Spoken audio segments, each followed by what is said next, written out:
Yep. You were there when Chizik round one came through. Um, what changed immediately as you observed the other side of the ball when Chizik walked through the door? Do tell. I think the biggest thing right away that was a noticeable change is like people are sitting up straighter in the meetings. People are a lot more focused in the meetings where it's like Shaq kind of described it on our podcast like they knew they were a bad defense and all of a sudden their ticket to getting out of being a bad defense walked through that door when just like 4 or 5 years before he walked into our Keenan Football Center, we were watching him on TV winning a national championship with Cam Newton.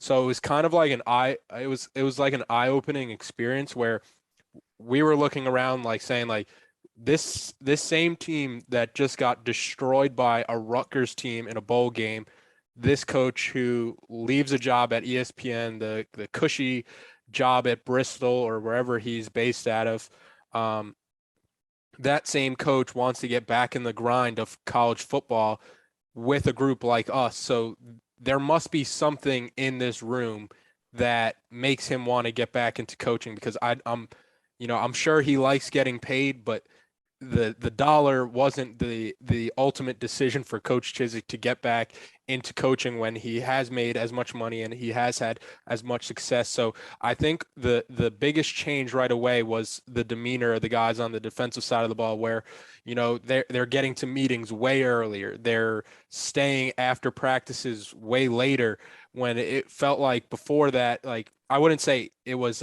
everybody on defense because I think you do have great guys on the defensive side of the ball, guys like, Jeff Schottmer and Shaquille Rashad that were trying to hold everybody to that right standard. But when Gene Chizik came in, it was kind of an eye-opening experience for the entire defense as a whole to be like, we have been bad. This guy has won a lot. If we just listen to him, we're probably going to have some success. And then I think you kind of saw that take off. Vip, as someone in the opposite side of the field from both Gene and Charlton, how did you see the actual practices change as far as going up against Charlton's DBs and whatnot, on-field stuff? Yeah, the biggest change that I would say, and one of the stories that I have from practices was practices just felt like they were a lot more physical, but not more physical without a purpose. I think at times under Coach Koenig, the practices felt physical, but from a sense like, why are we doing this? Why are we chopping at the defensive line's knees and getting our heads smacked? Like, why are we doing that kind of physicality stuff? Where, and when Coach Chizik came and Coach Warren, it felt a lot more purposeful, where it's like we're one-on-one on. We did this. I remember Coach Chizik's first practice when we were in pads, we were doing this like one-on-one board drill. And it was basically, you're just right up next to another DB and you're just driving to see who could kind of win the one-on-one matchup. And the way it broke down was basically like our one receiver would go up against the one corner, like Quinshad versus MJ Stewart, and then like Switz versus Des Lawrence. And then it would kind of go down the list like that.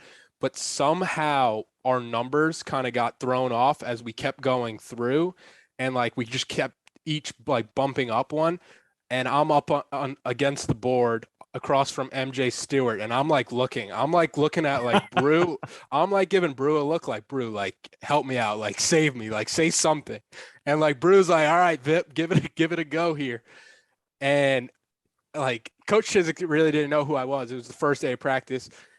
And MJ drove me back and threw me down so hard with such force that like all I remember from the corner of my eye is like I could see Chizik like jumping up and celebrating. And like everybody, all the receivers are like, that's messed up. Like we shouldn't have let that happen. But like, and then like I think Brewer went up to Chizik and was like, you just absolutely bullied one of our walk-on receivers for no good reason. But I think the main takeaway from that was the physicality from the practices, and they were physical but with a purpose.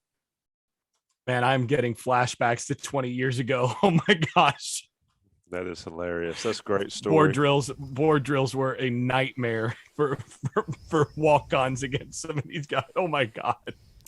One of my fellow walk-ons. Walk on, it's a different story. Walk on, and once I saw the numbers getting thrown off, I was like, like something's off here.